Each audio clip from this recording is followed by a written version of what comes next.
3, 2, 1. Now this is the story all about how our smiles got flipped, turned upside down. So I'd like to take a minute, just sit right there and tell you how we started a podcast where we talk about movies and other things. This is Sardonicast. That's my favorite one. I'm Adam from Your Movie Sucks. I'm Will Smith from youtube.com/Ralph the Movie Maker. Oh. And I'm Alex from I Hate Everything. And Ralph, is it official that we can call you the short round of the Sardonicast now? We're going to keep this going? Sure. Oh! You got burned, dude. Burn. Oh! So who's Indiana Jones then if you're short round? One of you two. Oh. No, I mean, you guys decide. I don't want to be Indy. It's too much pressure. How was your week, guys? We're recording this a little early, by the way, everybody listening. Way early. Yeah. Like a week early, basically. Yeah, because I got to go on vacation tomorrow. You gotta. Yeah, Oh. I gotta. Yes. Oh, I gotta get away from all the short memes. I'm not even short. I don't understand. You encouraged it. Yeah, didn't you say you loved it? Yeah, I do. But it's just funny because I'm not even. Whatever. It's a funny meme. It's a great meme. I love it. The pictures are still Did coming. we ever? Yeah. Do we know how tall Alex is? Guess. 6 feet. I'll say around. you got there. it. Like, Am I right? oh, Yeah, you're right. really? I was gonna say like 5'9". No. Good, nice. What is In the that? 6 Like feet club. 170 something centimeters? How tall is Dunno. that? Oh, you don't know your own height I in go in feet. centimeters? Yeah, I do it in feet. I'm all mixed up. I'm What like kind of a totally, Brit are like, you? screwed up. Oh, nice. Well, I'm half New Zealand. I don't know if they use it as well, but You don't even half know of like what. Yeah, I didn't even know. I thought all of No Europe clue. used centimeters. Wait, New Zealand's not in. New Zealand, I guess it's kind of in Europe. Yeah. You're on the other It's side of the almost world, Europe. but whatever. Europe's falling Yeah. apart, I guess. Who knows? Oh. Yeah, true. Sorry. Well, we know for a fact it is. Yeah. I thought all of the not North America use centimeters, is what I meant to say. Who knows, man? Canada Mhm. just changes it up all the time. As in, we kind of just pick and choose. Because we use You kilometers. switch. We use, well, I mean, Oh. like, most people measure themselves or, like, weigh themselves in pounds and measure themselves in, like, feet and inches. I guess just because it alright. makes more sense to compare ourselves to Americans in that sense. But we also use kilometers, and we also use liters instead of ounces, and like milliliters and grams and kilograms for like weighing kitchen items or like food Yeah. or whatever. So we're kind of inconsistent. I thought you were trying to say that like your country switches every like 2 years or so. That'd be system funny. you use. That'd be would great. funny. That'd be really confusing, and you got to change all the signs. Everybody has to change starting now. Uh-huh. Sorry, every 2 years, maybe every election cycle. I don't know if it's 4 years for you guys or 2. What is it? Is it 4? I think the way Like that for president or well, Prime Minister. first of all, whatever. yeah, it's prime minister. Second, Yeah, there's prime there's no like fixed term, so you can be literally as long as you keep getting voted in, you could be prime minister forever. Oh, that's a good system. Oh, wow. Yeah. Well, I mean, yeah, Stephen Harper was prime minister for what, like 11, 14 years or something. It was really weird. Wow. Yeah, I mean, I don't really see anything wrong with that as long as it's still a democracy. As long as it's still, the votes are being counted. It's still working, it seems. I'd prefer for a system that's not first past the post. CGP Grey has a great video explaining what first past the post is, and it's the same system that America uses as well. And it's not really as representative as it could be.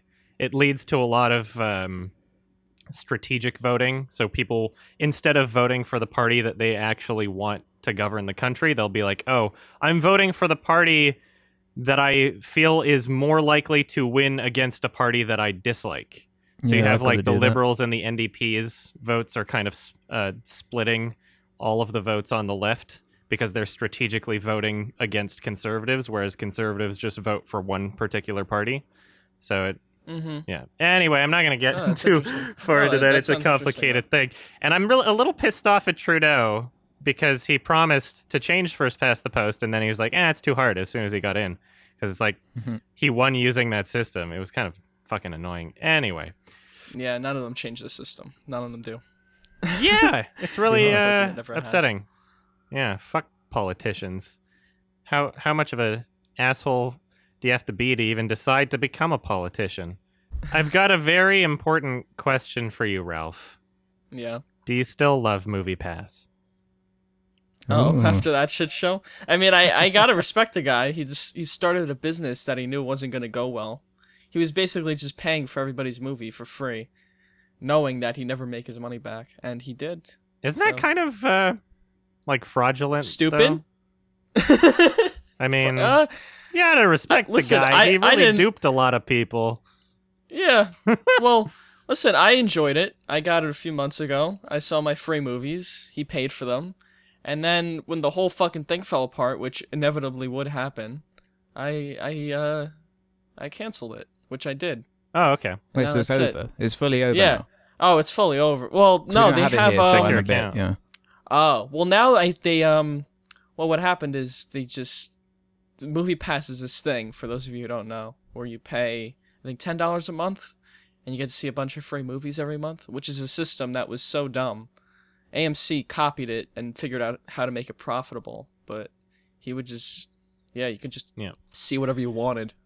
Basically, there were these. It was ridiculous. It's not in Canada either, but I know Yeah. about it just from looking at shit on Reddit. So there was this huge post like, "Oh no, now you can see unlimited movies for $10 a month," and all of the top comments were people being like, "How is this profitable? Like they have to reimburse It the isn't. theater chains, right?" hmm And so then inevitably, I mean, like a lot of people predicted, they just changed their rules and their pricing apparently too. So like when Mission Impossible came out, they were like, that one you can't actually see on MoviePass. You can see other movies instead Yeah, because well, we this know is that a when it lot was of people falling will apart. want to see that one. And it's like, well, what's the fucking point of your service anymore? And now Yeah. what is it? What are the new rules? They lowered it to 2 movies a week or something like that. yeah. It was Like 3. select now movies. It became 2. Yeah. You Oh can't no. even see Now whichever it's ones like you want. It's just Yeah, it's only 2 Slender movies Man a and, day. and the Meg or whatever. Like, yeah. There's these 2 pre-picked movies a day, and you have to see one of those. That's how it works now. That's right. Because someone was explaining it to me last night. that's stupid. So do you guys not have like subscription services for cinema chains? Because we've had that in the UK for countless years now. It's like a similar idea. For tickets, or just So what you like can do in the soda? UK is like you can pay, you know, all the cinemas. There are like 3 or 4 different chains of them. If you pick one, you can pay them like £15 a month, and you can see however many movies you want as long as it's with that chain. That would be Oh, really really? cool. I don't think we have anything like that, actually. Oh, Well, right, now we yeah. do. Now we have AMC Stub or AMC A List, which is that. Yeah. But they were just copying Movie Pass. But that's cool, Alex. I didn't know that actually. Yeah, I haven't think used it that's where myself, it's going. but I'm thinking about hopping on board because it seems like too good. When you see that many, like the amount of movies we do a month, like it adds up in terms of how much it costs. Yeah. You know, it's I like thought few it was films. great, Movie Pass. Yeah. Yeah. Having to just go, and I could see bad movies too. Like I would have seen Slender Man and I would have seen The Meg if I had it. But Mhm. I was like, I got one movie this weekend. It was Black Klansman. So Oh, nice. which I have was- to it see was that. Okay. It was okay? Yeah, that's what it it's- kind of It seems was like. pretty good. It's pretty good. I mean, you're not American, so I don't know how much you'll get out of it, but you know, Right? yeah. The closest thing we had to any kind of like a subscription or pass is just like the big theater chain in Canada is Cineplex, and so they did this kind of like points thing. So you have like a scene card, and so every time you purchase a ticket to a movie, you get 100 points. Every 1,000 points, you get a free movie. Now, the way it used to work was if you bought 2 tickets to a movie using the same card, like you're seeing a movie with a friend or something, then you get 200 points.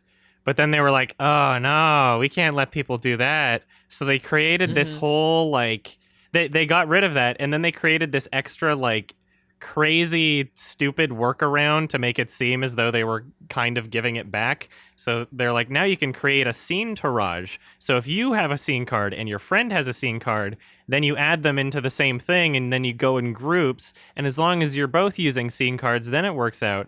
I'm like, okay, well, I'm not going to convince every single person I go to see a movie with to have a scene card.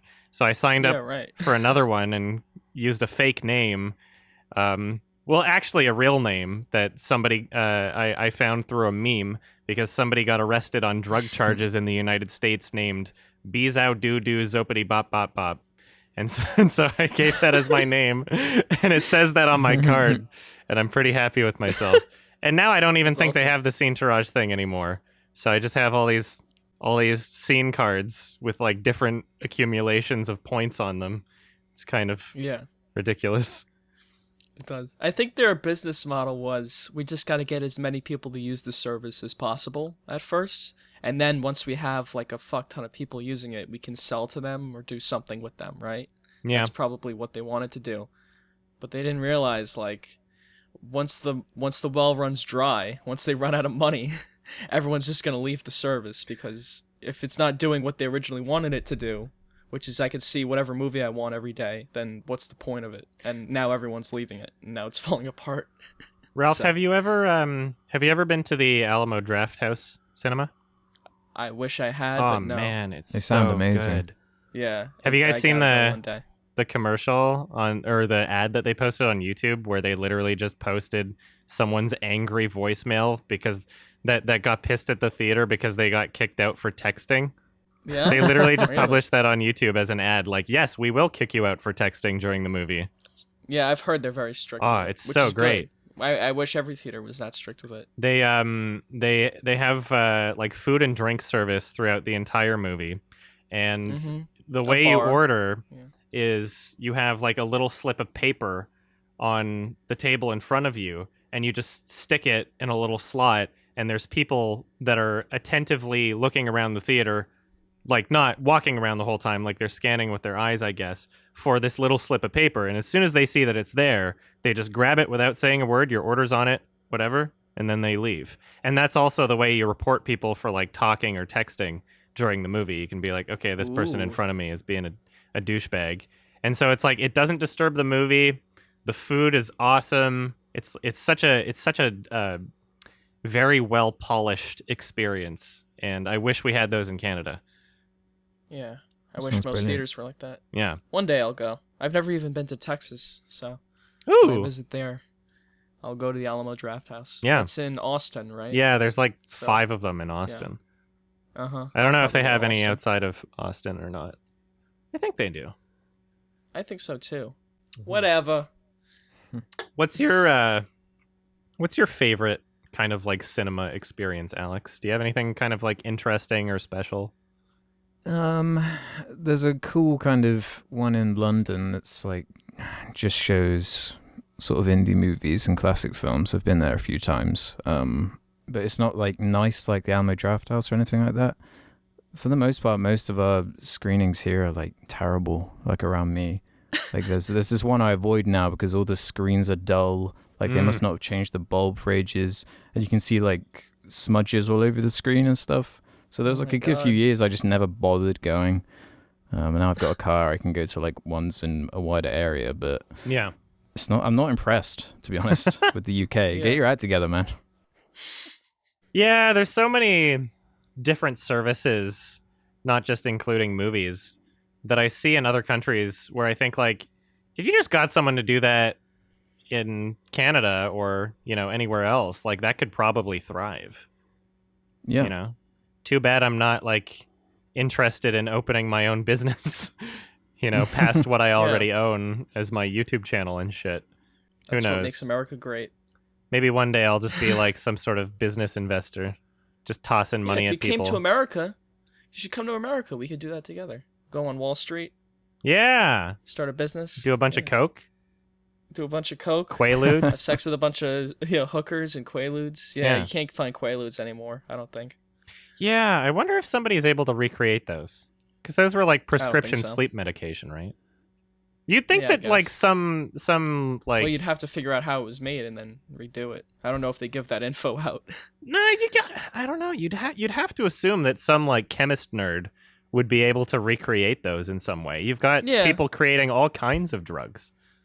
Hold on, I'll look it up for you. I'll see if we can get some quaaludes. Yeah. Let me go on the dark web. Can you score me some quaaludes, Ralph? I gotcha. Dark web. This conversation's not being recorded, is it? It might be. I think so. Okay, good. Hold on, let's shut off the mics quick. Yeah, I don't think you can find them. I'll look. I'll look later. Shit. The only Find thing a on way. here is just a bunch of child porn. Damn it. That's what should have happened in unfriended dark web. Yeah, Like, that's why really the what fuck? should What do they think the dark web is? It's mostly drug I didn't dealers see any and drugs and child pornography porn like there. It was just a bunch of murder videos. that. Yeah, that's like 99% of unrealistic. it, right? You would have to assume. Is that assassination shit true? We're like, oh, you can get an assassin on the dark web. Why the fuck would you? Why would you do that? Why do you trust like some random stranger you find on the internet to kill someone for you? And like, oh yeah, just take the money and he'll be dead in a few And days. it's Like, what sense probably does a that make? cop, also. It's not very bright, is it? If any normal Yeah. person can access the dark web, so could a police officer. Yeah, and they'd probably stage sites like that. Yeah, So I don't dumb. know how it works. You ever hear those horror stories from the dark web? Most of them are like some creepy pasta type shit, where it's not real, clearly Yeah. not real, but they try to play it off. Like oh, Slender man, Man? It's a scary place. Yeah, I went on the dark web once, and they found my house, man. It's like, give me a break. Yeah, really scary stuff. They're Yeah, really scary coordinated. stuff. Hmm. Have you guys used the dark web? Ever been on the dark No. web? I do know people that order drugs from dark web, but I mean, Yeah? Oh. it's a very I went on it once. efficient service apparently. It sounds pretty efficient. It's like Amazon, I bet. Except they deliver fucking cocaine to your house. Yeah, whatever you want. I went on it once for like a couple minutes. It's pretty boring. Because you have to know the right addresses, right? I guess you got to meet people who have the sites that are hidden on the dark web. Yeah, I don't know how this those shit people, works at so- all. Honestly, yeah, I was just roaming around like, I don't know how this works, so I'll just leave it to other people to do. Yeah, I don't think the writers of Unfriended Dark Web know how it works either. It was Oh, like they it was like a clearly don't, fucking yeah. Minecraft video game app. Yeah. I'm surfing That was through the the dark dumbest shit. web. I'm in this Yeah. dark tunnel here. The graphics are great. It's taking over my desktop. Oh no. Yeah, and he's on the dark web for like a half hour, and then a half hour later, there's this elite team of hackers trying to fucking destroy him and kill him and destroy his life. It's so dumb. What a great movie. I've got my Slenderman review coming out in the next couple days. There's one thing about the movie I forgot to mention in it. Yeah. That I do want to mention. as they're like doing their research on the Slender Man, and there's this like creepy montage of all this lore for the Slender Man. They use a bunch of shittily drawn deviant art pictures, and it's really funny. Oh my god. Yeah. Okay, you've just sold me on it. Oh, it's Yeah, really that's- funny. That's awesome. It's one of those movies where, like, from the first 5 seconds, you know it's going to be a dumpster fire. Just like the Mhm. acting alone is just like, whoa, what am I watching? I'm excited to see it. You should, you guys should see it, honestly. I love Okay. shitty horror I movies will. like that. Still watch the Bye Bye Man. Oh, you still watch it? Yeah, it's still funny. Wish Upon too. That's the other Oh, one. man. I'm making video for that right now. The Bye Bye Man was, like, kind of boring for me. Wish Upon I could see, like, 20 times, though. Bye Bye Man, the novelty is they keep saying Bye Bye Man. That made me laugh every time really hard. And it still does. But Wish Upon, yeah, I agree. It's a better movie. Much Wish funnier. Upon is, like, comedy gold. Wish Upon's really funny. Yeah. Her fucking dumb wishes are like, you have 7 wishes and you can wish for anything. Anything in the world. And she's like, I wish my dad would stop being so embarrassing. It's like, what the fuck? Anything. You can solve world hunger, world peace. You can wish for anything. If you carefully worded your wishes and just made a really long run-on sentence that could eliminate any possibility of anything going wrong, you could come out of that successfully. Mhm. You know? But If no, you, she if doesn't you just do had that a either. really long sentence saying, I wish for this as long as this and this don't happen and that nothing bad happens to me and I'm happy and blah, blah, blah. You know, like you, Yeah. I don't know. If the possibilities could be endless, I guess, but she doesn't even fucking clue into the fact that everything No. is killing She's the her dumbest main friends. character. Yeah. And she does the exact opposite of what you said. It's like the end of the movie. Yeah.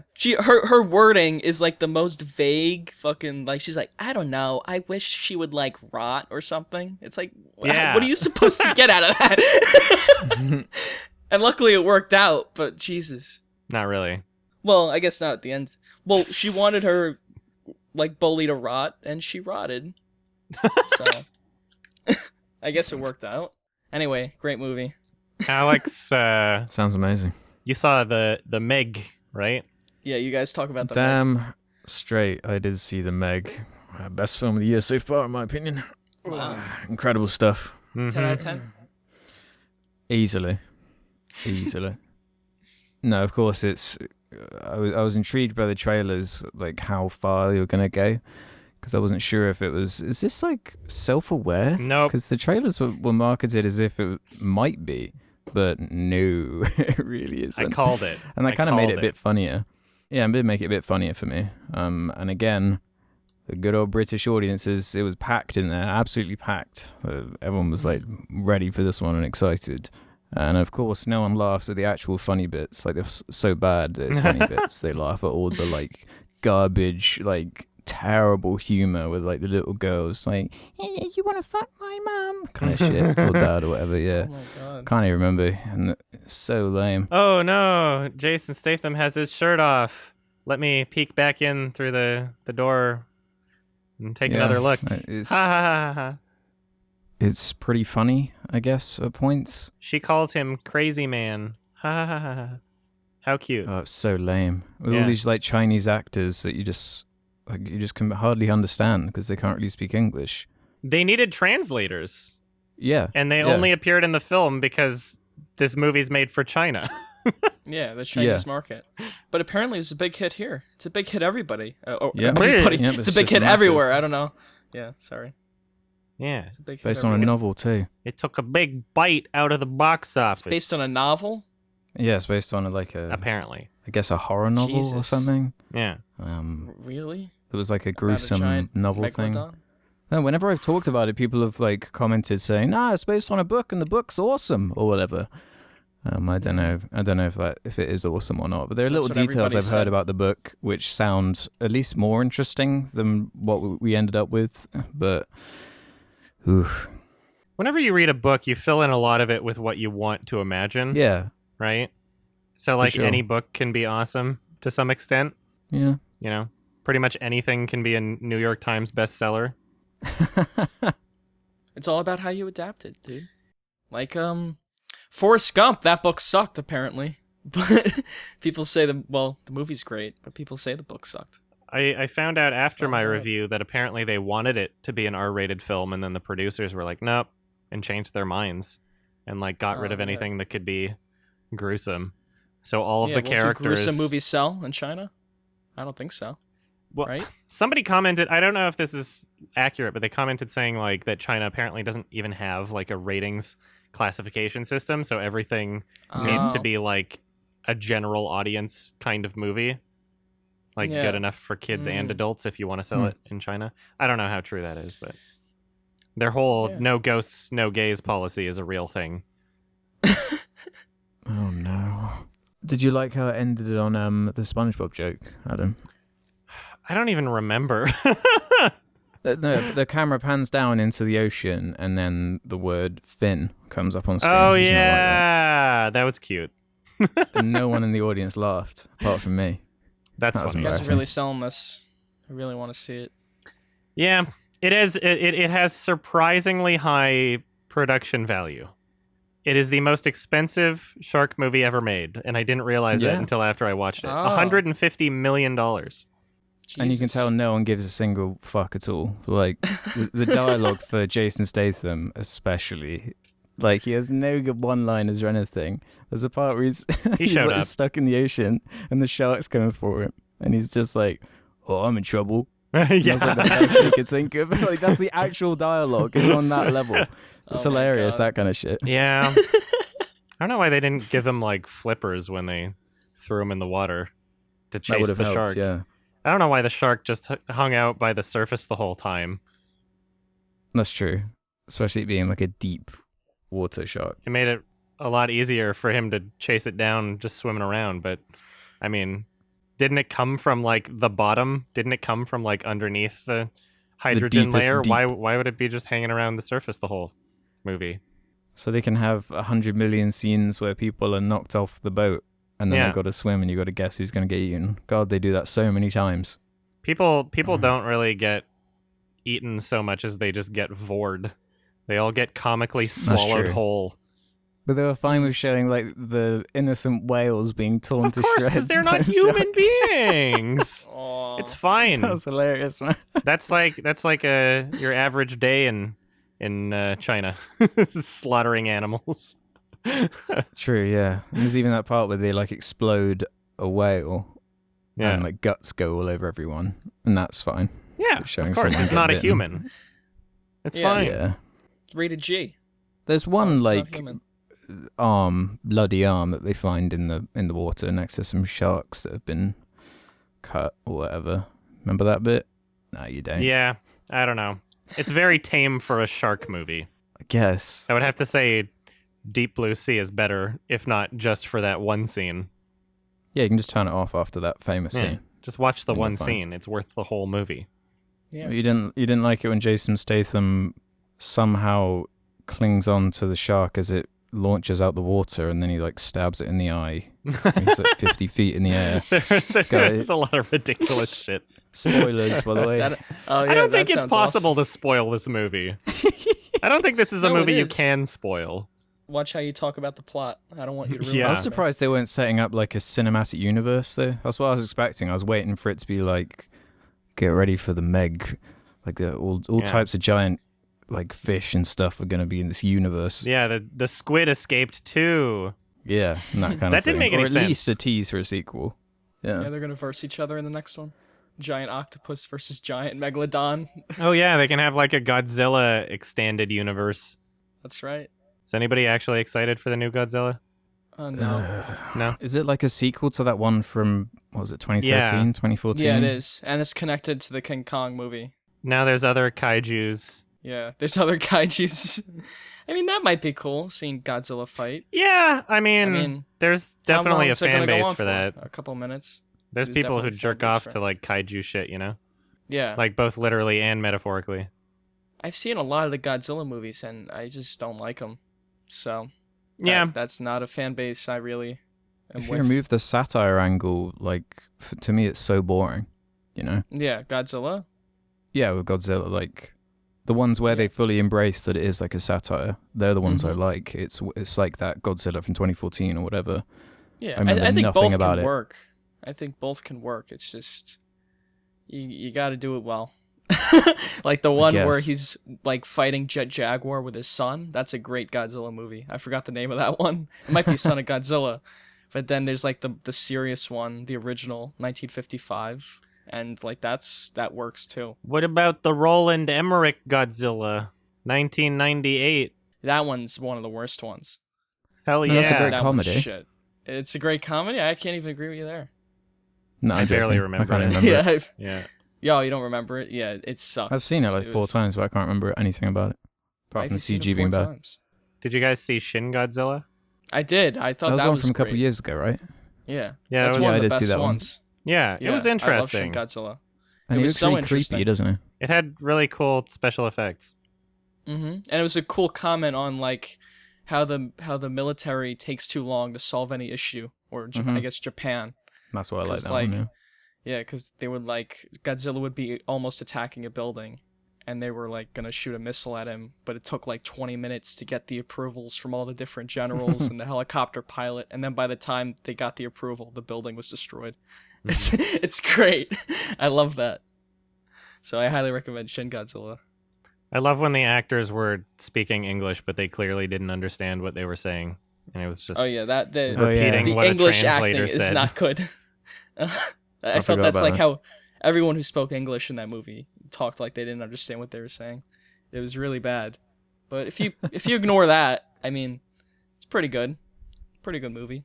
So Alex recently saw a film that Ralph and I both have seen called Under the Skin, and Yeah. I think I don't know. Is it worth discussing? You want to give your Yeah, thoughts on that movie? It's a dense reckon. movie to talk about. So there's a You're you know, dense. We can't get to everything. Burn. Yeah, I'm pretty dense too, but not as dense as Under the Skin. Yeah, somehow missed it. It's been out for a very long time now. What, Mhm. 2013? It came out? 2014. Okay, 2014. Yeah, I did start watching it once, but for some reason just stopped. I don't know why. But so when I put it on the other day, I was like amazed by it. I thought it was a spectacular movie all around, like a very unique thing, a new perspective and like filmmaking for me. I'm so like, happy to hear that because I love it too. it's not listed like on IMDb as being a horror movie. Oh, Yeah, I don't know why, but What is it under then? romantic comedy? it says Sci-fi? drama, sci-fi, thriller. Oh. Okay. And I can see maybe if it was just like the third act you were looking at, maybe you could remove the horror bit. But that first like act where it's just this like creature and they just don't explain anything and it's a pure mystery and you're just trying to figure out what's going on. It's terrifying, man. There's this certain shot that actually sent tingles down my spine. It was so like terrifying to me. You probably know which one it is. If you can remember. Without spoiling anything. Yeah, I Well, was be gonna more say, without specific. spoiling. It's just Is it it the reveals pop? kind of what's happening. Yeah. It reveals what's happening to the people she's kind of luring in. Yeah, that's an iconic scene. That's probably the scariest scene. Yeah. Yeah. Legitimately horrifying. Yeah, that Legitimately frightened me more horrifying, than anything I've seen in a long time. So just for that alone. Apparently, the original How did they source do it? material explains a lot about what the motivations are, what's happening beyond that point, See, et I cetera, don't et want to cetera. know. Exactly. Yeah, I don't that's- wanna know That's either. another example of how you adapt material. And like what information, not just including, but what information you leave out is very important. Yeah, that book is entirely different from the movie, from Yeah. what I understand. Because that book bet, is yeah. like, it's not even a comment on like humanity and the alien wanting to become human, like in the movie. It's a totally different arc. The only thing that's the same is the basic premise, which is Scarlett Johansson's an alien who wants to suck up men in a giant black void. Nice. Yeah. Yeah, Nice. less certainly was more with this one. Yeah. I also really liked afterwards. I was reading about it and all the scenes where Scarlett Johansson's going around like talking to people. It was all It's with all like real. secret hidden cameras. Yeah, Which is So I super impressive for an actress. that's very to do. impressive because I was thinking while watching it, "God, where did they find these people? This seems so natural, so real." Why can't I understand them? Yeah, I love that element of it too, where you can barely Did you have fucking I to need watch your understand. subs? subtitles. Well, Yeah, yeah, because I they were did. like kind of mumbling and Oh, it was really hard their to hear. accents Now I are understand what really, they're saying. thick I could all right, Scottish but I'm a accents. bit more used to hearing like, Scottish accents, I guess. Yeah. Like the fifth Of time course you I've are. seen it, I got the accents down. But Yeah, that bus driver toward the third act of the movie, I couldn't understand a fucking word he was saying. He was Is that your impersonation of a Scottish accent, Ralph? That's literally my impersonation of that bus driver in the fucking movie. And if you want to pull up a clip of him, that's exactly how he talks. Do you He want to talks, say real words? You've never sounded more American. No, Ralph. he wasn't saying real words. I swear to God. No, you try saying real words in a Scottish accent. I want to hear this. Oh, I need real words to say. You just said some real words. Say some more Oh real yeah. words. Okay, this is awful. Say I've been burgled. I didn't say any real words throughout the entire thing. Whenever I But you did a just Scottish no, accent, you I just said some real words. You just have to do it with a Scottish accent. with the Scottish accent. Yeah, like you Oh, just no, did real words right there. Continue speaking real words. You know what? I'm not gonna do the Scottish accent anymore. Forget it. Oh, come on. It could have been so No. good. No, Don't let people I gotta down. master it. I gotta master it. But that's For part now, of the that's fun. all you're getting. I want to go to part of what Alex said. This What's that? movie is like everything. It's like a mix of everything. It's every genre. It's horror. It's sci-fi. It's a little romance. It's a little found footage, Borat style, fucking going Yeah. around a city and like Very just picking interesting. up random people. And like Scarlett Johansson, which is, you could tell her character was like putting on this performance. And then once the men would leave, she would just switch back off and turn all emotion off. I love that about her performance in this. It's one of the best performances I've ever seen, and it's really brave. And she really showed that like she could take on any role if she really wanted to. She's given so much to work with in terms of like, this is a character that starts off as a kind of really powerful figure, but Yeah. gradually shows more vulnerability as the film goes on, you know, and weakness. Well, as she observes humanity, she falls in love with it, I guess, somewhat, and she wants to become a part of it. and sadly she can't. But I guess you've only seen it once, right, Alex? Yeah, only once. So like, what did you get out of it the first time? To me, the whole thing seemed to be sort of a subtext for how society treats like women. Yeah. Like women to me. It was going through all of the ways like different types of men can treat women and what they can give back. You know, like at the beginning, to me, that was sort of a power play thing where some women have to put on this like farcical strong thing to try and manipulate men, and then it gradually shows like a different perspective of like actual compassion with someone, and then the complete inverse at the end. Yeah, the disabled guy. Yeah, exactly. Yeah. And then it's a complete inverse where all that power is like stripped away. I thought it was all about kind of like the sexual dynamic between men and women. I don't know if you guys took that away too, but I took it as that too. Women's role in society, how like this man's always in charge of her and having to keep She's her being pimped. on a leash, basically. Yeah, she's being pimped out. Alien pimped. And yeah, that was interesting too. Yeah. Fascinating film all around. I really enjoy it. Is there anything that you didn't like about it? It's the kind of thing where it is so out there at the beginning. There can be little splashes of frustration as you're just trying to figure out what's going on. But by the end, all of that was eliminated once I kind of figured out the overarching story. So I wouldn't even call that a complaint, really. I thought it was pretty flawless. I found the beach scene to be just a tad convenient for my tastes. It was a little weird. Just like the timing of just like, oh, this is going to happen right while I'm standing here sort of thing. And I get that that's not the point of the scene. And I understand like it's about, you know, especially the camera work during that scene, I find is very purposeful in how it's at a distance the entire time. And it kind of that like plays telephoto into lens. this idea of like her being detached from the species, and you kind of see people like ants in a way. And I value the scene for what we get out of it, but I feel like it was just a tad convenient logistically. Okay. It's just kind of thing that doesn't bug me, so. No, I don't have that issue either. I feel like that character just naturally going around all of Scotland would eventually stumble across something similar to that. I mean, I know it's a little insane what happens. Yeah, I guess we don't know how much time has passed. Two people drown. Yeah, you don't really know how much time has passed. Like two people drown and then the baby's left behind. It's like ridiculous, but I fully appreciate that. That shot of the baby at night is awesome. Oh yeah, that's a great fucking shot. There's a lot of great shots in this. Cinematography is great. Oh, What'd you guys think? What'd you guys think of the woman in the beginning? Who do you think that is? Right? You're gonna have to remind me. That the motorcyclist picks up out of the woods. Remember that? That's like Scarlett Johansson takes the clothes off of her. Yeah, I think that was a human being whose form she wound up stealing.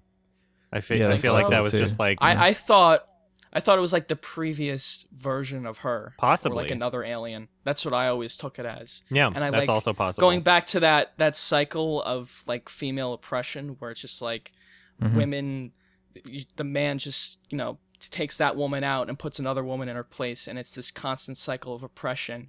I don't want to talk about this movie without mentioning the soundtrack, because it is one of the best scores for a film, I would say. Ever. Very disturbing and creepy on its own.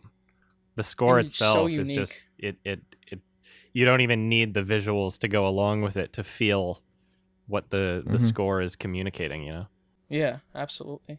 It really complements and emphasizes the visuals, because it's like, not only are you hearing sounds that you've never heard before, but you're seeing things that you've never seen before. You know, they don't contradict each other in any kind of way.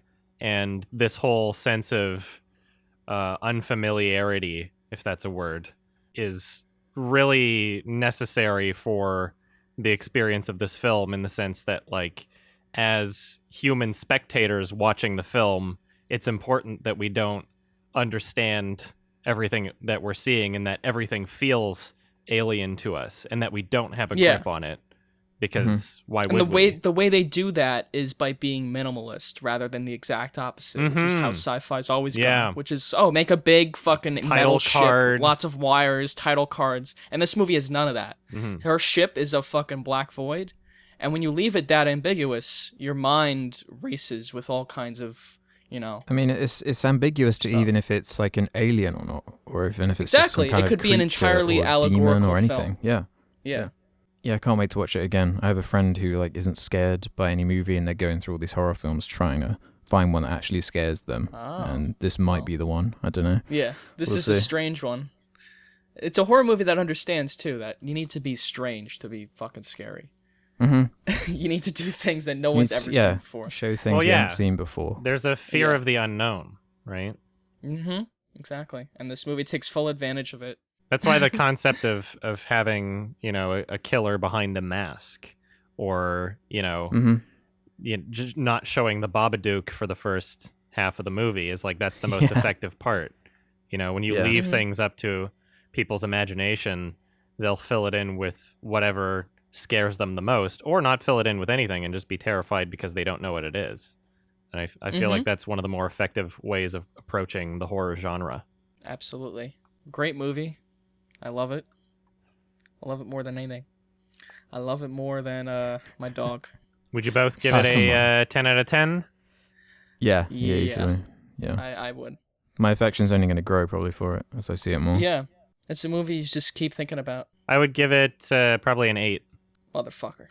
Wow, what a hater. I almost filled the bingo card with a 7, but I think I'll give it an 8. Yeah, I think it deserves an 8. Did we want to go into the film discussion? Yeah, that's about as much as we can say about Under the Skin without spoiling. Yeah, just watch it if you haven't. Yeah, I'd love to talk about it one day without spoilers, but that conversation could go on for hours, I feel. So it has in the past for me. All right. There was a film last episode that was recommended by Ralph the Movie Maker called Punch Drunk Love, directed by PTA, Paul Thomas Anderson. If you don't want to be spoiled for this film, then go watch it, come back, and listen to this shit. It's a great movie, so so we're going to spoil the shit out of it. Adam Sandler's in it. How can it not be good? Yeah, when he farted, that was hilarious. Yeah, that was. I love that. Anyway, Punch Drunk Love is a movie about a man named Barry. He's awkward. I got the sense that he was mildly autistic somewhat, or had some sort of issue. Learning disability. Some social disability. And he falls in love with some woman who's a friend of his sister. And while that's going on, he's also trying to get a bunch of pudding so he can get frequent flyer miles. And while that's going on, he's also getting scammed by some phone sex line. So, what'd you guys think of Punch Drunk Love? I thought it was awesome. I thought it was awesome too. I enjoyed it immensely. Yeah, it was very good all around. I'm glad you guys enjoyed it. I used to love this movie. I don't know if I love it as much as I used to. Maybe it's just because I'm used to it. And I've gotten used to the magic of it. Okay. But, I mean, it's still such a good movie, and it's so well made and acted and written. Yeah. I feel like this is the most I've seen Adam Sandler care about the character he's playing. He's genuinely great in this movie. Yeah, he is. Paul Thomas Anderson took, like, the stereotypical Adam Sandler character and kind of put him in real life and put him in, like, real social situations. And like when you have a character like that in real life, it's so uncomfortable. Like no one laughs at him. Everyone's just like, "Oh, what a fucking weirdo." And I love that. I love that they got Adam Sandler to play this character because he adds so much to it. Yeah, it was a risky move too, though, considering like Adam Sandler's history.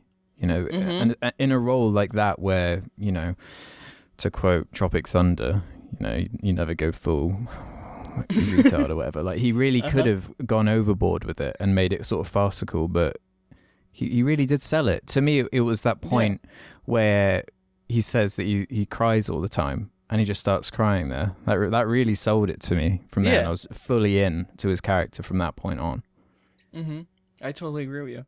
And there's this vulnerability that like Adam Sandler brings to his roles always, even in his stupid bad comedies.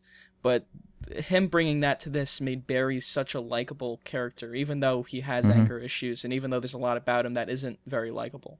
In a lot of other roles, he's playing kind of like a pompous, overconfident jackass that, despite having some Sometimes vulnerabilities. Yeah, I guess not every role. Like, there's like like his earlier Little movies, like Nicky Waterboy, and he was treated like shit. other Happy Gilmore, I guess. But Yeah. I feel like this is a really good example of. I wish I could remember who the fuck said this, but I think it was some director. It might have been Hanukkah. I have no idea. But somebody said that anyone can act as long as you give them the right role. I don't know if I've said this on the podcast before, or if I said this to my friend after watching it. But this is a really good example of that, where it's like if you cast someone as a character that they can reasonably pull off, then they can do, then it's so much more convincing. Like, this is something where as soon as I see him performing this character, I'm like, oh yeah, this totally works. Like, this is totally something that Adam Sandler can do, Yeah, in his stupid blue suit. I love that. He never changed his clothes once the whole movie. Yeah, that's pretty funny. I like the contrast when he goes out on a date with the blue suit and I think it was a red dress. Red dress. But like just very solid colors that are kind of complementary in a way, just each taking up one part of the screen. Very pretty movie. Lots of blue, lots of vibrant colors. It shot it on film, anamorphic lenses. It looks very like a classic Hollywood movie. And I guess he's kind of poking fun at that a bit by having strange characters inhibit this romantic comedy, basically. But at the end of the day, that's what it is. It's a kind of cheesy romantic comedy that's told really well. Did you feel as though some of the visuals were a bit like overexposed? No, because Paul Thomas Anderson does that a lot. He just likes the glow. Like, you can see when Barry's in his garage, like there's that glow. There's more of that in this movie than anything else. Yeah, he took it like to the extreme with this, but yeah. I mean, you see it in his other stuff. This is a weird movie in like Paul Thomas Anderson's catalog, because he has like this first half of his career where his movies are very like energetic and exuberant, and then he has the second half, like There Will Be Blood, and everything after that's Phantom much more Thread. mature. Yeah, Phantom Thread, like definitely much more restrained and mannered than something like Boogie Nights, right? And Punch Drunk Love is like one of the last movies that he made that was like that before going into There Will Be Blood and doing movies like that. And it's really good. So you mentioned you didn't love it anymore.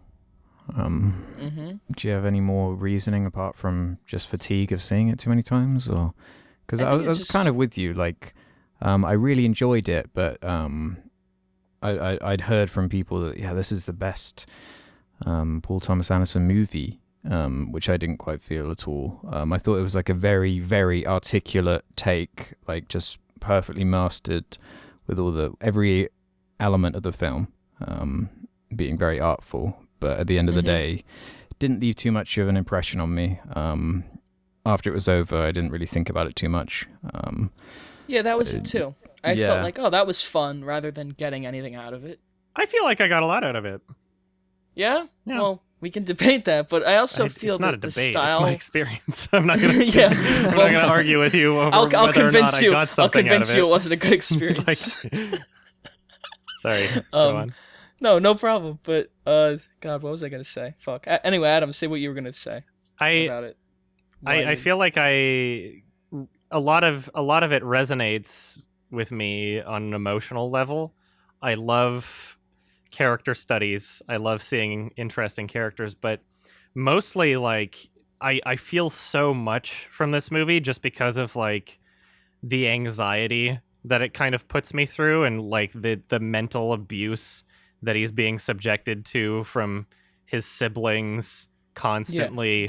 And like just, that was they're very always well fucking putting him down, and I'm just like, it breaks my fucking heart when this guy isn't really doing anything to them, and they're just constantly bullying him the entire fucking movie.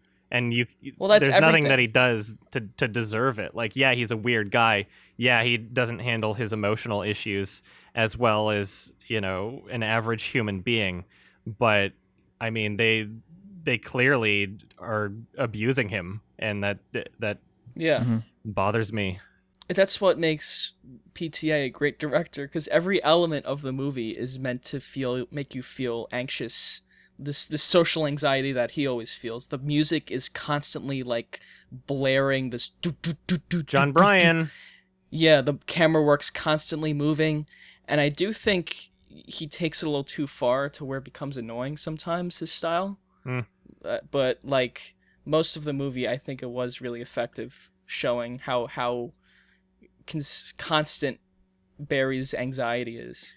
Speaking of the music, this type of score is something that I feel like we've seen echoes of in films like Krisha, or there was another one that kind of like ripped off the score of Krisha, but like there's kind of we've seen similar vibes of this soundtrack. I haven't seen anything like this soundtrack in 2002 though. This seems like completely new for its time in terms of a film score, at least. Yeah, I felt that way about it too. I love the score for this. I think it's great. Mm-hmm. So chaotic. Yeah, so chaotic. Again, you gotta feel anxious like Barry does. Mm-hmm. So it's all these weird fucking like drums and and noises. I don't even know what it was, most of it. Yeah, very cool. energetic. It sounded cool. I love it. Yeah. I thought you guys nailed the biggest strength of the film with it just totally puts you in the head of Adam Sandler's character. You feel everything he feels. Mm-hmm. There's that great line where he says, it's probably the best line in the film, I'd say, something like, "I don't know if there's anything wrong because I don't know how other people are." Yeah. And I think that's the same scene where he breaks down or whatever, that completely sold me. Oh, fuck. And there was that other like really effective scene in his office where he's juggling like 3 or 4 different things and the music's building and it's just so like awkward and uncomfortable, and the way it's shot, like it just makes you feel that horrible, overwhelming thing that he's going through.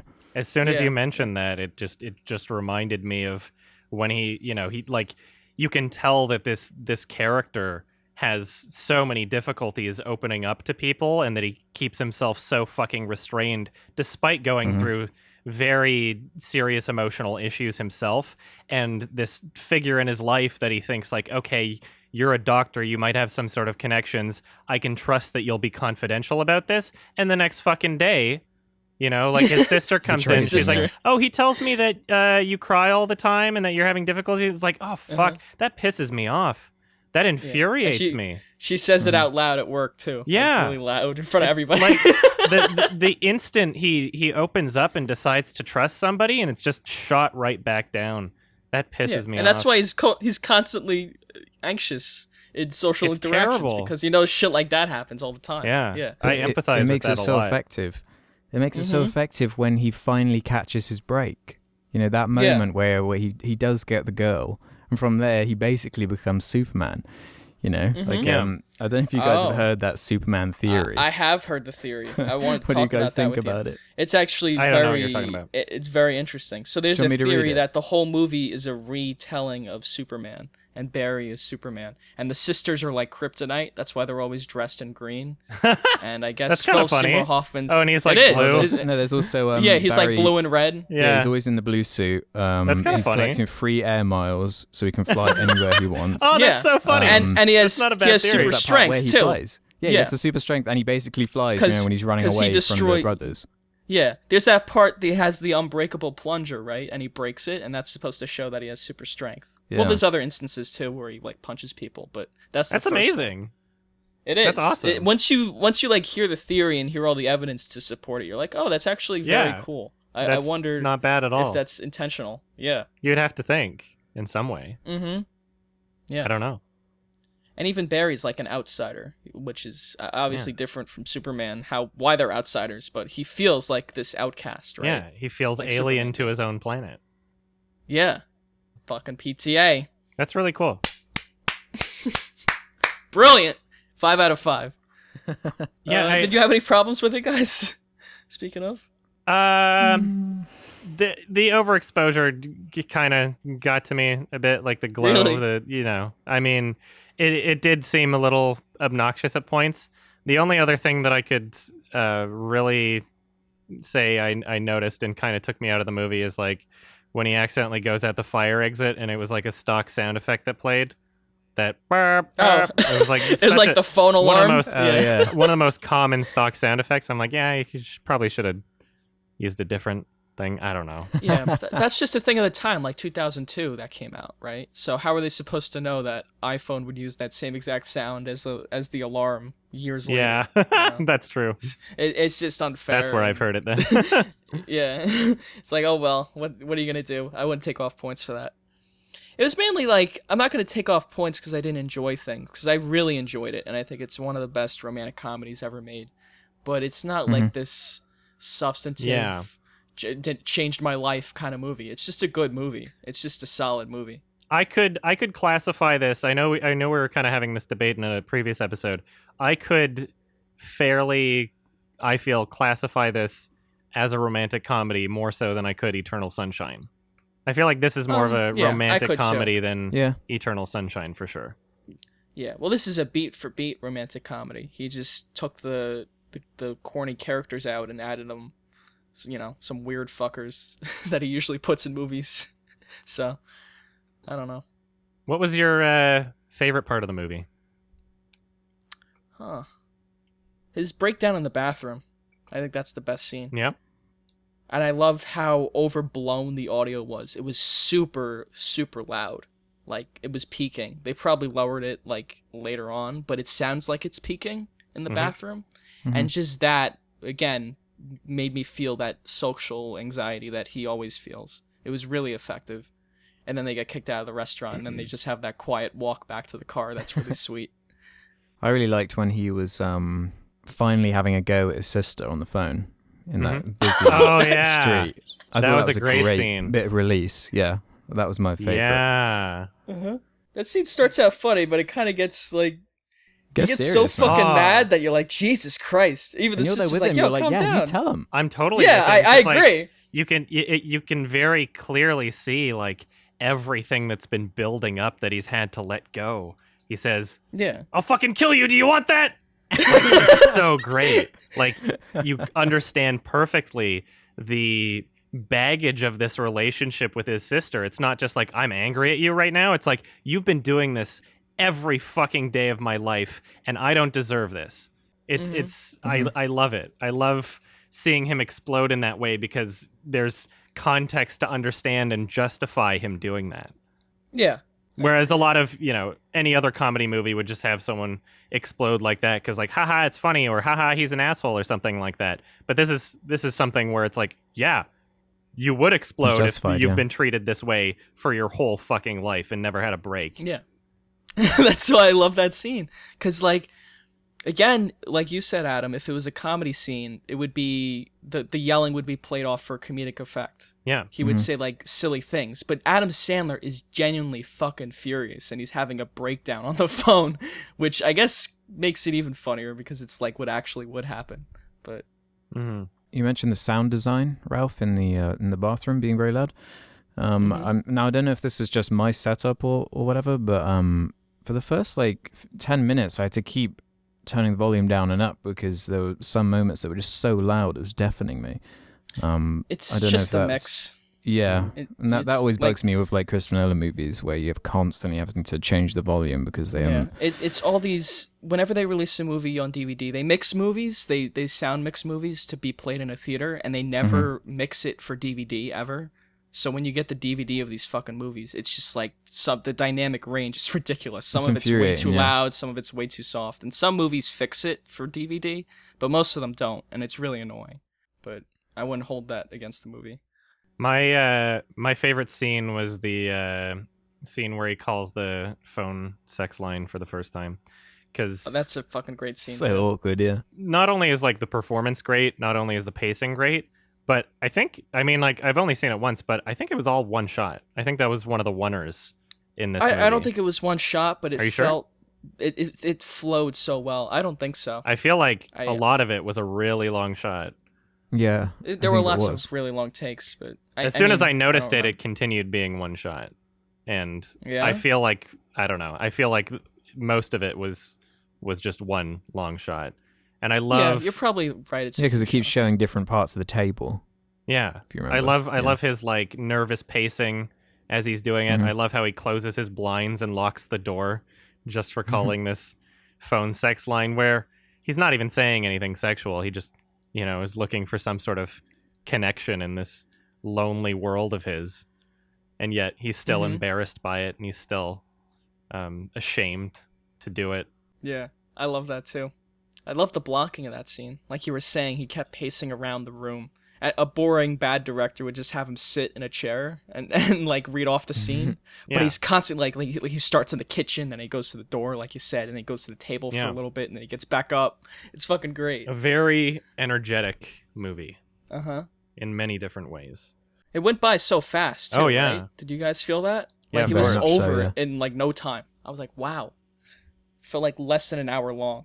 I love when he's arguing with Philip Seymour Hoffman, and the argument's basically over.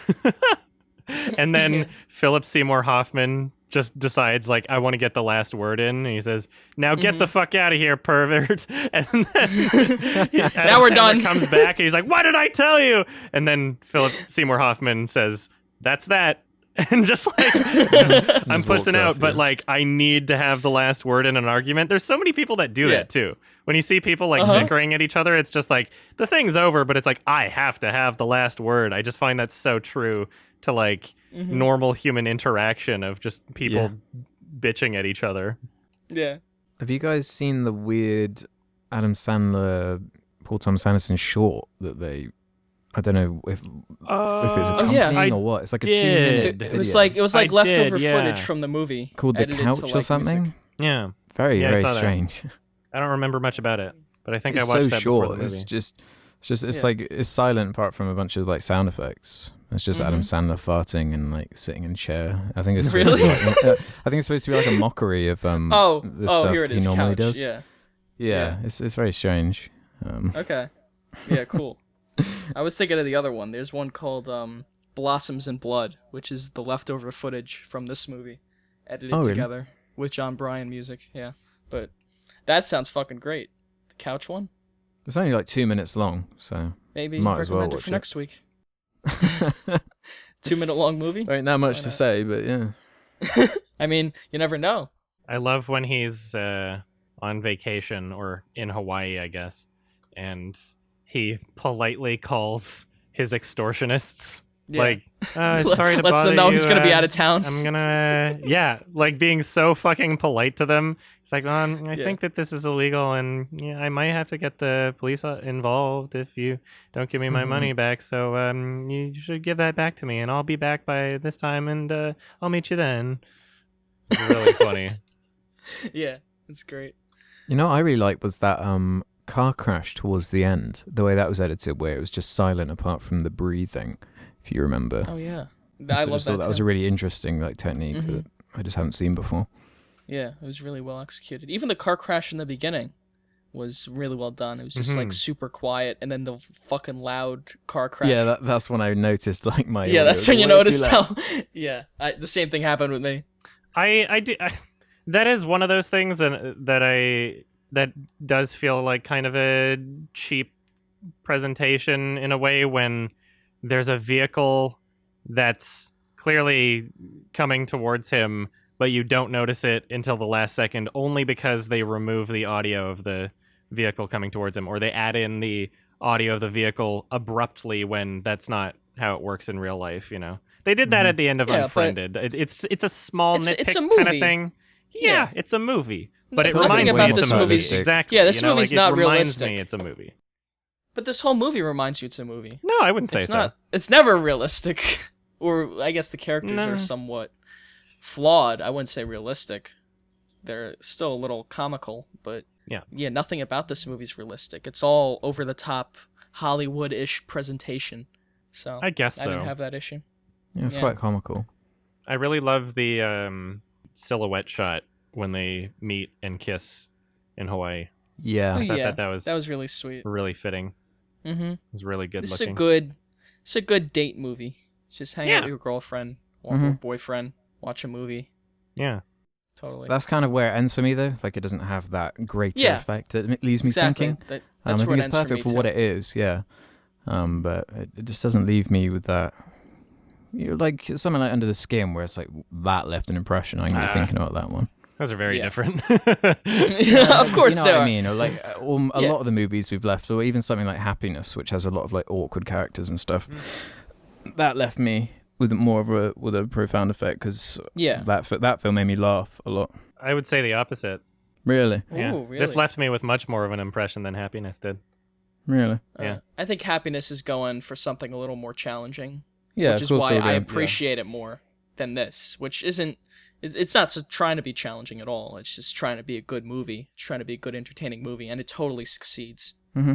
There's just so much depth and detail when it comes to how the characters are presented in this film. Like it's so meticulous in that sense. His date starts telling a story that his sister told her, and you can see this like nervous little tick.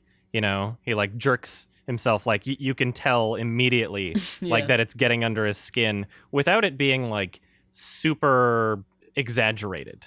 It still feels super realistic that this is a person who's probably somewhat autistic and has emotional issues that he's holding back from people, and you just see this like these little moments where it's piercing through as he's trying to hold it back. And I love it so much. And he would just walk with just uncertainty. How like just like a character like that would walk. There was points where he would just start running and then he would lose confidence in himself. Like, oh, why am I running? I could just walk there. And he'd like walk again. There were funny stuff like that people I know who are like him do totally do shit like that. Yeah. What really caught me off guard, I guess, is that this isn't just a great performance for Adam Sandler. Like, this is a great performance, period. Yeah. This is a legitimately fantastic performance. Yeah. And I think everyone's great in this movie. It's just Adam Sandler. And Adam Sandler steals the show. Philip Seymour Hoffman's fucking great in this, too. Yeah, he's brilliant. I mean, he's not in it a lot, but he's the best. He always does his best. Did you notice that his girlfriend is the replacement Hazel from Synecdoche, New York? Yeah, I did. Yeah. Replacement Hazel. I haven't seen her in the credits? much. I've seen her in like two things. What's her name? I don't remember her name. Oh. Isn't it Emily Watson? Yeah, I think so. Something like that. I don't know what else I've seen her in. She's great in this as well. She's fantastic. Yeah, Emily Watson. She's in Kingsman. The Golden Circle. Well, I didn't watch that. It sucked. God, I don't remember. Don't watch it. Yeah, I'm not planning on it. Yeah, you don't need to. And Water Horse. She's in Water Horse. Okay, cool. Great. I gotta recommend that one day. There's that scene where she calls the front desk for him after he left, just to say like, I really felt like kissing you, by the way.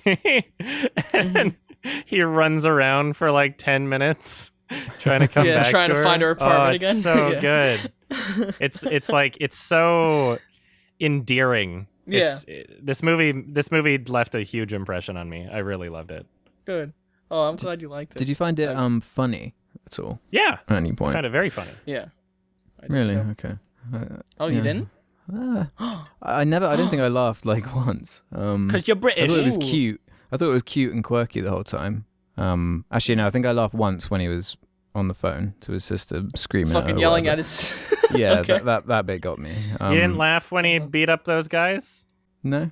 Oh. I found it more endearing and cute and quirky than overtly funny. I thought, I don't know, it didn't on a humorous level really gel with me. I thought it was the other parts, how honest it kind of was with its characters was what I was attaching myself to more than the humor.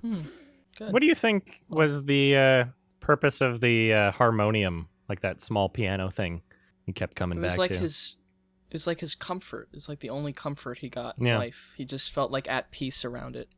And again, the people who have the Superman theory say that's like the fortress of solitude. That's like his office is his safe space. his like lair. Very which is cool. interesting. Yeah. Was that instrument not in the soundtrack at all, or something? No, I think it was. Would have to listen Yeah, again. it is. It is. It totally is, because I've listened to it before. It has that instrument in it. Yeah, I've forgotten what it's called already because it's not. Yeah. Harmonium. What did you say? Harmonium. That's the one, yeah, harmonium. Yeah, I just remember I was reading about it afterwards. He was just obsessed with the instrument and like knew he wanted to have it in his next film, and it just happened to be this one. Oh, so that's I think great. That was the main reason he put it in. Oh yeah. Yeah. Oh, cool. There's a piano So in that's the like street. the real life reason. Yeah. And I love that. It just fucking pops up on the street, and he's like, "Should I take it?" Ah, Yeah. Sure. And that's how the movie starts. I do think the movie takes a little while to get going too, because like the first 20 minutes are pretty aimless. It's and then before the soundtrack once kicks the love in. interest comes in. Yeah, from before. Yeah. Yeah. As soon as the soundtrack kicks in, it's like nonstop. Before that Yeah, point, then I it wasn't gets really going. sure what movie it was going to be, but as soon as the soundtrack happened, I'm like, oh, it's this. Crazy. Yeah, I'd agree with that. And even still, it was something new. Yeah. Is that all we have to say about Punch Drunk Love? I think we've Yes. discussed a lot. I mean, there isn't that much greater to discuss apart from just like bits we liked, and that's Yeah, kind of my it's biggest just- issue with it. Mm-hmm. Everything about it's just a like really very well-executed deliberate, movie. very thoughtful. Like every element of it is like a 10 out of 10 on its own. But on a personal level, it's just it's definitely not my favorite one of his films that I've seen. Oh yeah. Or I'd say yeah, for as far as for what it was going for, it's definitely, as you said, one of the better romantic comedies that exists. But you know, it didn't leave me with much more after that. Why do you hate everything? So sad. Oh. Don't know, man. Nice one. Nice. I like Got that. him. Does that mean you hate yourself? Anyway, I think this movie's great for what it is. Super entertaining. It's not trying to change cinema.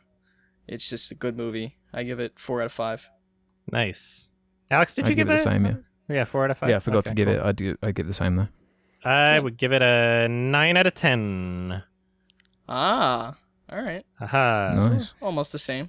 Did you guys like I watch like most things with subtitles. I feel like I get a lot more out of it. This is one of those movies really? where there were some like mumbling conversations as well that like the subtitles very clearly translated, and I feel like I might not have picked up on a couple of the lines if they weren't on. So like when he shows up to the party at his sister's, and like as soon as he's opening the door, they're talking about that like, oh yeah, we used to call him gay and he would hate it. Like they repeat the line after, but it brings a lot of context to him like doing this like almost OCD, like open the door, nope, go back out. Open the door, no, they're still Yeah. talking about it. And it's just like hearing that right away brought a lot to it, I feel. Mm-hmm. Or, you know, Yeah, I agree seeing the with you there. subtitles right away also. That's interesting. Yeah. I normally try to avoid subtitles because I don't like it when lines are spoiled before they're finished. Yeah, And I me read too. ahead. I find it distracting. I'm Nah. usually just looking at the text and not the frame. I'm not distracted unless at all it's by it. foreign, then I don't care. All right, that's fair. Only if I'm watching a foreign movie or some country or like Britbong. Like if I'm watching something British, Something Scottish, yeah. Yeah. something. If I'm watching Under the Skin and that bus driver comes on, I turn the subtitles on. Anyway, questions? Yeah, I Nice guess it's choice. question time, isn't it? Let's do it. Oh, thank you, Alex. You got questions, Alex? I thought you were going to intro it. Okay. Oh So, no, you intro it. This is the part where we answer the questions. If you want to leave your own questions for us to answer next episode, head over to the Sardonicast Reddit, where Ralph hopefully would have left a thread. Today's first question comes in from Rayman323, who says, what's a film that you loved upon first viewing but eventually grew out of, in quotation marks, over time? Punch Drunk Love. Ah, Oh, yeah. Although I still think it's great. I haven't. I've fallen got a out more of love with it. dramatic answer than that. Mine yeah? being The Dark Knight Rises. I yeah, watched I it wanna talk about again this. since, for the first time since, I guess, 2013, 2014, whenever it came out. I watched it again like a few weeks ago. That film does not hold up. Like, I'd say it's actually kind of bad. Like, yeah. I gave it like a 2-star in the end. Like, Oh, wow. I was finding it. Really? really like incompetent in a lot of ways. I'd be really curious for you guys to go back and watch that one at some point. Yeah, I haven't Yeah, seen it. I since wanna either, debate it with but you. It's gone down in my ratings just from memory. Yeah. Oh wow, I think it's still good. I haven't seen it in a while though. When was the so last time you saw it is the question. it was like 2 years ago. Yeah, man. There are certain parts Yeah. I was actually laughing out loud at it instead of with it, which was not good. And before that, like a week before that, I watched The Dark Knight as well, but then that still like held up. So, I mean, Yeah, I Dark think it was Knight's a just great that one. movie. Yeah. Yeah. All right. Well, how about I watch it again and I'll get back to you and maybe we debate it a bit. Okay. I mean, we might actually think the same thing. We might both think it sucks still. Yeah. But who knows? I don't know. remember liking it. Like, how far back are we allowed to go with this shit? Because I could say, like, Richie as far Rich. back as I could you say, want. like, any movie I watched when I was a kid. Just whatever Richie comes to your Rich. mind, yeah. Yeah, Richie Rich. A film Richie you really Rich. used to idolize. Just choose something like you really like used to idolize. Like I really used to like The Dark Knight Rises, but now something like that. There aren't that many movies that I really used to, like, idolize that I dislike at this point. Just things that I thought were, like, great, I guess, at a younger age when I was less critical or less aware of what I was watching, you know? So, I mean, if anything that I watched when I was a kid, basically. And then, I don't know, if we're going to talk about, like, movies I watched when I was, like, teenager, adult, or whatever, then, I don't know. I watched District 9 again last night, and I still value and appreciate it for many reasons, but it's, like, it's so fucking cheesy and clunky and filled with plot holes, too, at the same time, you know? Yeah, how he breaks his arm and then it turns into an alien arm. There's a million things. For some reason. There's a lot. I still think District 9 is a great movie, but yeah, I get you. Yeah. Next question? I got one. Okay, do you on then? Yeah, I don't know if you want to answer this one, Alex, but this one asks, well, it's from Henroy X11. Adam and Ralph, are you aware that Alex urinated on his brother? is this a story we should Why hear? did you choose that one? Urinated Because on it's what? the top-rated comment. It's the top-rated Reddit thing. So. Urinated on my brother was the question. Let me hear this story. So this is like the dance of reality, or? I guess when I was 3 and my brother was 0, he was like playing with some Play-Doh and I peed on him for some reason. I mean, That's it? I can't remember what it was like being 3. Oh, I thought it was gonna be some really like fucked up story. No. Well, That's pretty innocent. To be fair, my mother was quite concerned and she like took me to a psychiatrist and stuff. But there was no, he's 3. I don't know what like. Yeah. You know, it's just a way of like keeping your brother in his place. You got to pee on him now and again. Yeah, mark it's your just a dumb territory. thing kids do. Basically. Yeah, I did terrible stuff to my little brother, you know, like made him eat Play-Doh, put it in his hair, you know. Oh yeah, I've done awful stuff to my little brother. Yeah, I was the I younger cracked brother. his head open once by accident. Oh, you poor thing. I was so the your brother abused. bullied you a lot. No. You were the abused. Yeah. It's okay. It's fun. We've made peace at this point. He's just trying to help you. Yeah, I'm Make you a sure. Yeah. man. Yeah. Making you stronger. Yeah, for sure. Yeah, make you stronger. That's right. So to answer that question, no, I was not aware. Well, now you are. You are no now. one's half the battle. Alex, you want to ask another one? Will NP says, thoughts on the new Oscar changes?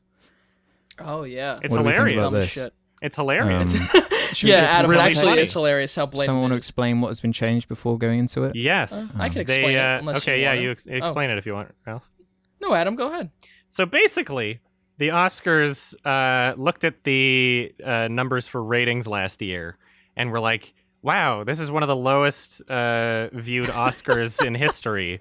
It certainly doesn't have anything to do with the fact that we got Jimmy Kimmel to host again, and it certainly doesn't have anything to do with all of these obnoxious movie montages and wasting time and, you know, over politicized blah, blah, blah, and just bullshit and all these stupid skits of like, hey, look at us, we're mingling with the commoners. Ha ha ha, let's throw some hot dogs at this guy's head who was just trying to watch a movie. Ha ha ha, look at us. I don't even we think touched a that's poor it, Adam. person. Yeah, nothing to do with any of that. We're gonna change the Oscar categories so that we created a new category for achievement in popular film, which everyone's just assuming is like, oh, they just want to give an award to a popular movie, which is like, don't you already just have the techies for that anyway? You know, like, don't you already... Right. You already expanded the Best Picture category to 10 nominations, so you can include things just to get ratings that you know won't win anyway, right? So what is this new category going to do? And now apparently they're also moving some of the technical categories into commercial breaks, so they're not actually going to be aired live, and they're gonna, like, I guess do like a montage wrap up at the end. So we're not even gonna like get to see that part live, I guess. Like, I don't know, the people who are interested in the Oscars or interested in film, like, you're not going to get any more people out of it that are going to see it just because, like, oh, this popular movie I like is in it.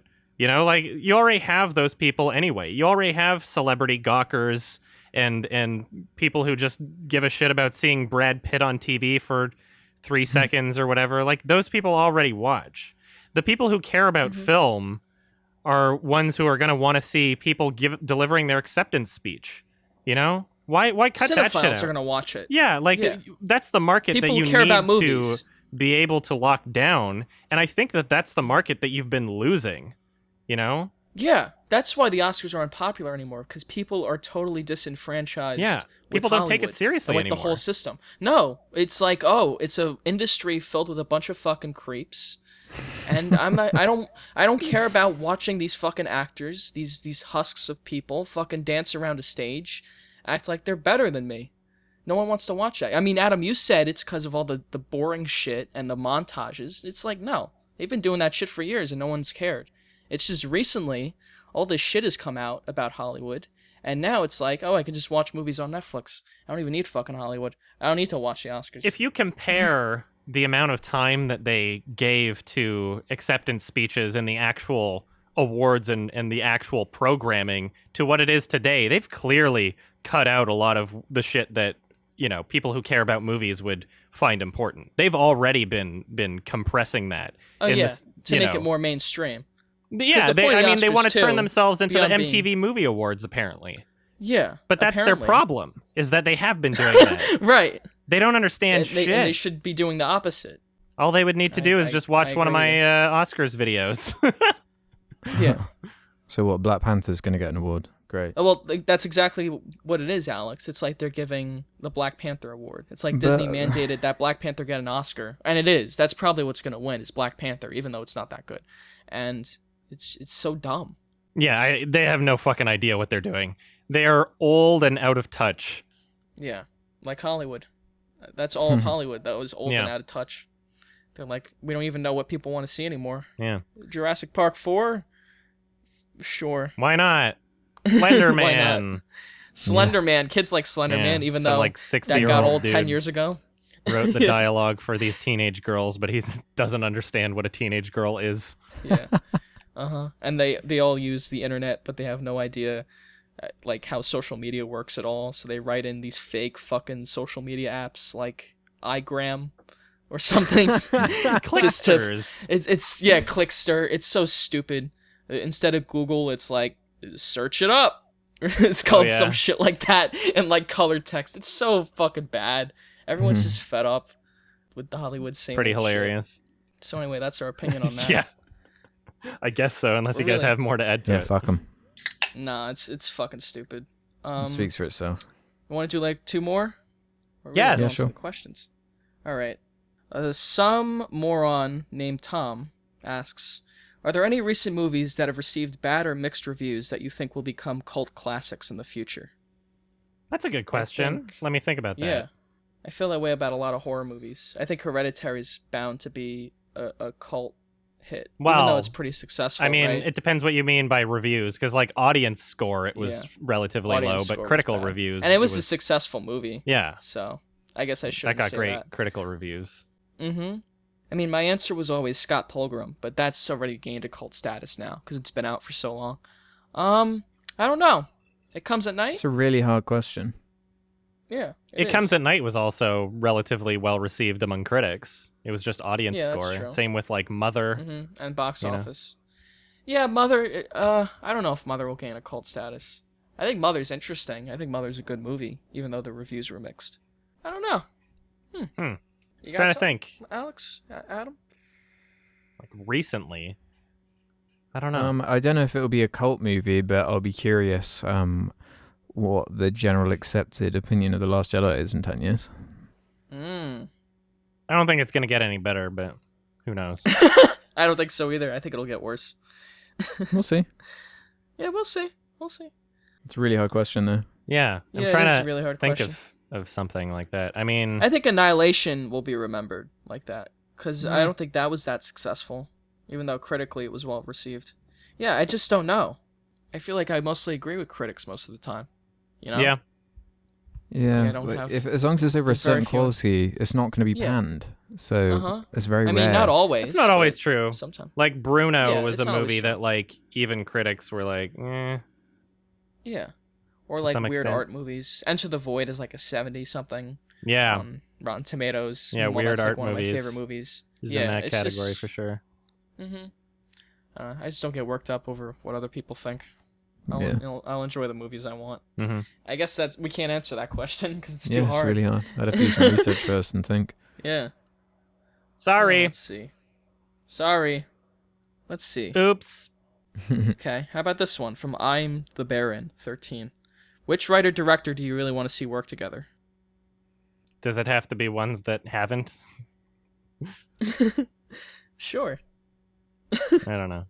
I mean, It's like you do I would whatever you like to want. see another Charlie Kaufman Spike Jones combo, but I think they're doing their own things now, which are also Yeah. interesting in their own way. Not to say that Yeah. their solo projects are worse; like they've been doing great. I don't Mhm. think it'll ever happen again because now that like Spike Jones has filled in the writing and Charlie Yeah. Kaufman has filled in the directing, so why would Yeah, they? exactly. Charlie Kaufman directs his own stuff, they and get I'd to rather have see Charlie Kaufman direct his own Ultimate stuff. control again. Right. Like, why would you give that up? But I was going to say Charlie Kaufman. I mean, I guess the only two famous screenwriters I really know about are Charlie Kaufman and Aaron Sorkin. Those are like the go-to, right? And then there's other ones that aren't as famous. Yeah, Um, a lot of my favorite like artists, they write and direct their own stuff, so it's like so entangled with both of them. Yeah.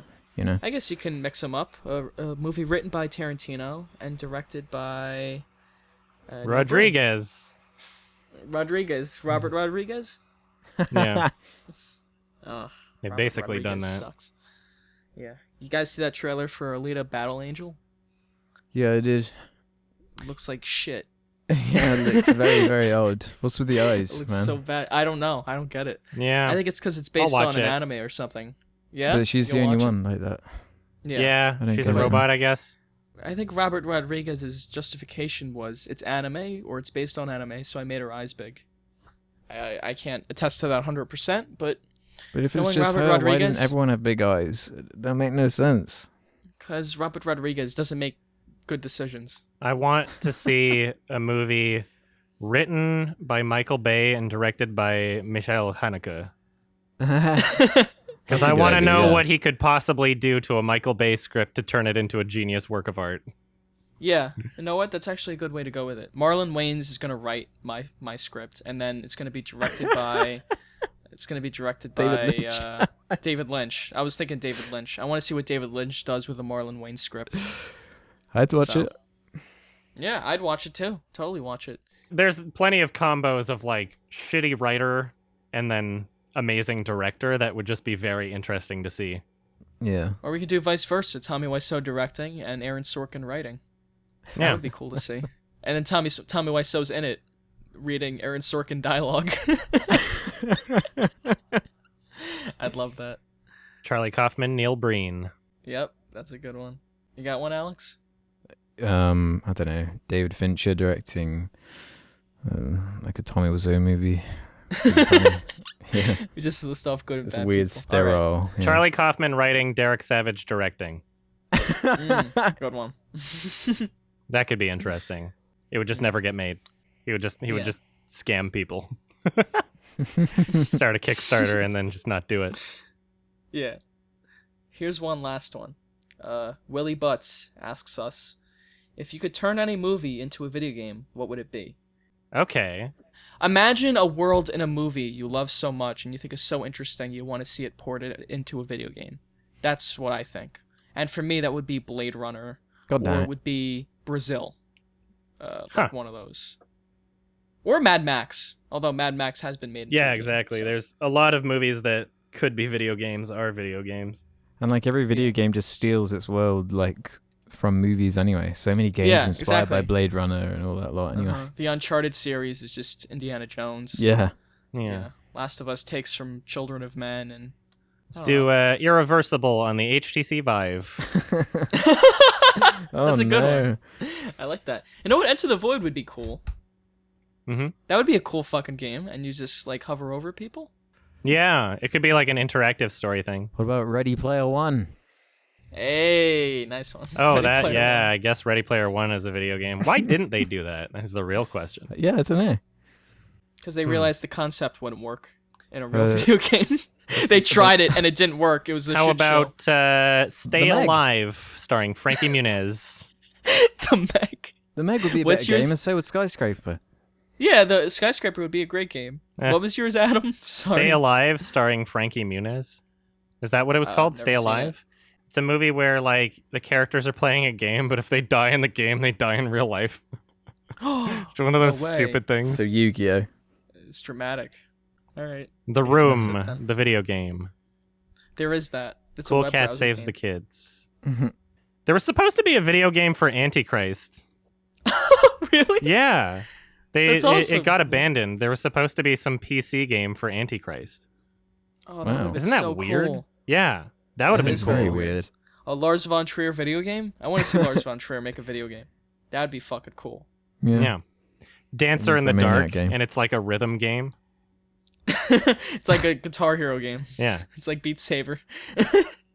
Except if you lose, you get hung. Speaking of Beat Saber, I beat the entire Shrek movie on Beat Saber. Yeah, I saw. Oh, It's on my gaming channel. Check it that's out. awesome. I'm proud of do you- myself. What do you mean you beat the whole Shrek movie? So Beat Saber has custom tracks, right? And so you can Yeah. I'm aware. any song you want, you can map out the track. And so somebody took all of the audio from Shrek and mapped out like all the dialogue, and it's very well designed. Is the That's scary funny. part.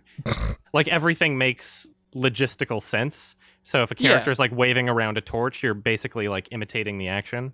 But then the real tricky parts are like the movie has so many songs in it where it's like, okay, so you're actually doing a Beat Saber track within this longer track. And then when Eddie Murphy starts talking, it's like like so many notes that you're hitting. Yeah. Oh man, that was fun. That sounds actually really fun. I'm It was gonna download great. that. 85 minutes Yeah. straight. 5 little minutes straight workout, of yeah. Beat Saber. Yeah, Yep. that'd be a great workout. Do that once a day, you get fucking fit. You get ripped in no time. Hmm Anyway, I guess that's it for questions. Thank you, everybody. Thank Those you. were nice. Thank you Thank so much. Someone has for to your recommend a questions. movie, right? Not me. Yeah. It's my turn, this one.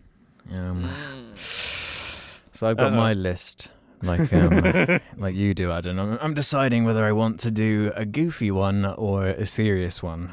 A goofy movie? Yeah, goofy movie. Yeah, the goofy movie, guys. Woo! I suppose because we just watched like a light-hearted one, or relatively light-hearted, I suppose. We can go to. Let's do Jacob's Ladder. You guys seen Okay. that? I saw it a No. long time ago, but I've it seen will it be once. basically a new experience. Yeah, for yeah. I'm me in the at same this point. position. Yeah. I feel like it might resonate way more. Okay. Do you know anything about it, Ralph? Or- No, I know not a thing. Okay, So, that's good. Looking Just forward cool. to it. don't do any research or anything. Just watch it. I say. Add Awesome. it to the list. Good pick. Thank you. Jacob's Ladder. What year is that film? Jacob's Ladder. Oh, Let's find Is it out. about a ladder who comes to life? Jacob's it Ladder. was 1990. And then they're Yeah. like best friends and they hang out. Jacob's Ladder and the Giant Peach. Yeah, that's exactly it. Sounds fun. Adrian Thank Lin. Is the director? Yeah. Has he done anything else? Fatal Attraction. Oh, okay. The Jeremy Irons remake of Lolita. Oh, all right. Not so good. But 9.5 hey. weeks. yeah, he's made good stuff before. 9.5 weeks. Good movie. Okay. No, it isn't. I'm just more curious more than anything. Cool. Um, Yeah, I'm sure so I we'll have a good vague discussion. memories of it. Yeah. Hopefully it will spark some kind of discussion and not just be lame. Okay, cool. But we'll see. Yeah. Let's hope Tim so. Robbins. I'm sure it will be. Perfect. Nice. Thank you so much for listening to this episode of Sardonicast. If you would like to support the show or listen to the episodes early, head over to sardonicast.com. $2 a month will get you the episodes as soon as they are edited, which is usually a few days before they are published publicly. Also, patreon.com/sardonicast does the same thing. Thank you so much. Any final Thank you, closing everybody. statements or concerns? No, just don't do drugs, kids. Unless they're Unless it's Quaaludes. that sleep one. Yeah. Yeah, So Quaaludes is okay. Yeah. And so is Jenkins Jenkem. not a drug. That's a true. lifestyle. It's a Yeah. natural drug. It's a lifestyle. And we'll end it there. All right. Thank you, everybody. Bye-bye. See you, everybody. Bye. Bye.